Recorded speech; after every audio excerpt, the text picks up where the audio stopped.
Hello. I want to share with you something absolutely incredible. So I'm not sure if you watched the quarterfinals for the Wimbledon tennis match for men. And, after long battle, Novak Djokovic, who won the quarterfinals, the number one best player in the world, he said something that is absolutely incredible that I think as business owners, we have to embrace. And it really changed the perspective in the way I look at things. And he said this over and over again in the past, but it almost took a different shape this year when he said it in 2023. And he said that pressure is a privilege. And you and I, as going through the business challenges, through getting more clients, getting more work, getting more revenue, getting higher tax bills, we face more and more pressure. And we look at it as, oh, we're being oppressed. This is such a hard thing. We have to do so many hard things. We are actually in a privileged spot to have these problems. So I want to encourage you today. I'm not sure if you've watched anything that I posted, but I want to encourage you today to really think that pressure that, hey, we have to pay taxes, pressure that we have a growing business, that we can't find people, pressure to find the next deal, pressure to find the next product that's going to make it on the market is actually a privilege. It's not a given. And many people would wish to have this privilege and to really enjoy how that happens. So today, I really wanted to share this because I find it absolutely incredible. So I want to share with you something that I think it's absolutely important. So I get a lot of questions. I meet with people every day. So one of the questions that we get is what is tax planning and how do you actually do it? So how do you do it? When it comes to our firm, my approach, and it comes to my philosophy of doing so many tax audits, so many audit defense cases where I see what the challenge is. So if you get challenged by the IRS, which is something that you don't want to get challenged, how do you actually go and what are the biggest issues in that? So the planning approach that I have is not oh, let's test the waters to see where do we end up.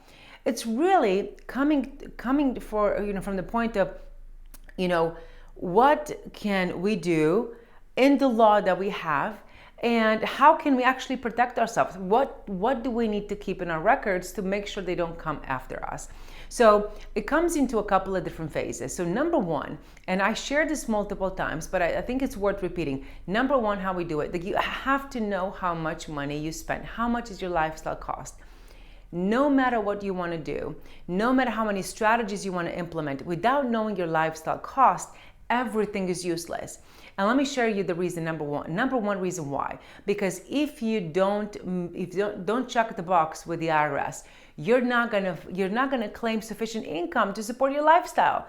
And then you find yourself with a lifestyle audit, and no one wants that. And listen, there's nothing wrong with lifestyle.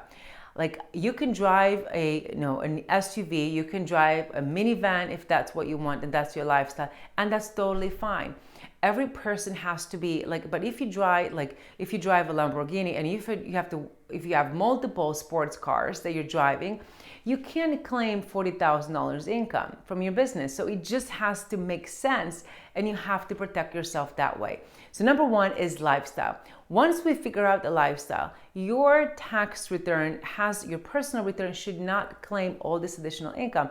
That's really the way we do it. And let me tell you how, make an analogy on how actually tax planning works. And I meet with many people all the time to see, okay, what does it make sense for me? People have access. Right now, you have access to so much information. You can go on the website. You can go anywhere. You can follow me. You can follow other people. You can go around and find strategies. Anybody can find strategies. It's almost like, players, right? So just because you have all these great players, and I'm going to give you an analogy with basketball. Just because we have all these great players, it doesn't mean the team is going to win. It doesn't mean that if you put one player does not change the game, right? So a strategy is like one player. So I want you to think about tax planning hey, I have access to all of this. Am I winning the game? Because if you're not winning the game, that means you just put players and you don't really have a court. So tax planning, in my personal point of view, is setting up the court. What is the diagram of your entities? How is the cash flowing within your entities? Do you have a trust? Do you have all of these pieces covered, right? So once you've got all of that, that means I've set up my court. right? I'm gonna set up my basketball court because I'm trying to play basketball. Then all the strategies, oh, I'm gonna hire my kids, I'm gonna do this, I'm gonna get that in place. It's just the players that you're gonna put in different places to actually win the game. So this is what we do, right? And the simplest way I can explain it is we set up, we look at the parameters. What is the actual court looking like for you? What are you trying to get? Are you going to exit? So I can't give you a general thing for everybody because everybody has a different lifestyle, a different type of business, and a different exit. What do they want from the business? Do they look at the business just as a ways of just making money? Am I going to sell? Am I going to exit? I want my kids to come and inherit it. What is it that you are actually trying to achieve with your business? So I know it's a lot that we covered, but here's what I want you to take from this. Like strategies, anybody can find the strategies. It's like, how do you actually put a team together? How do you put all your players together to help you win the game? That's what we do. We set up a diagram with you. We'll look at how much, and the mechanics, how much did you get paid? How much did you pay this? These are just mechanics. It's how to. That's the last step. That's probably the easiest step of the whole game.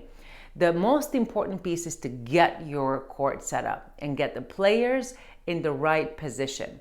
Okay, so this is really it. Once you understand that, because it's not the same if you have a single member LLC, if you're a C Corp, you have a Wyoming company, you have a Texas company, you have a California S Corporation, all these pieces have to make sense with everything that you have going on.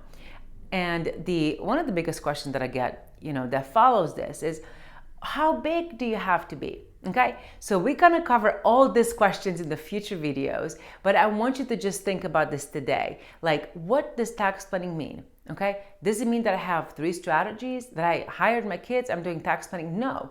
Efficient tax planning is when you actually win the game. How you win the game is multiple pieces that get layered. The tax strategy is just one aspect. You win the game when you lower your tax bill. You get to shelter some of the cash so you can pay tax when you want to actually use the money, right? So if you pay tax on money you're not going to use this year, then you didn't win the game. Okay, so my question to you, are you winning the game? Did you find anything that works for your new business to actually win this tax game, right? And I'm not trying to make it like, oh, the IRS, the code is a game. I hope you understand. I'm just trying to make it easy for us to have that conversation, right? So what are you doing today to win the game? What did you do last year? What are you committed to never do again to win or to not win the game? So that's my challenge to you. And again, I want to leave you with this absolutely incredible quote. I think Billie Jean King, a famous tennis player, a female tennis player, had long ago, and it was not Djokovic's quote, is that pressure is a privilege, right? So the pressure of having excess cash, the pressure of doing tax planning is a privilege. And we have to look at ourselves that we have the privilege to actually plan, to have access to do all of this. So I want to leave you with that. And please let me know. I would like to know, what are you committed to do? What did you do with the privilege? What are we doing with the privilege, and what are we going to do with the privilege that we have? Until next time, all my beautiful entrepreneurs, I'll see you. Have an amazing week. Bye-bye.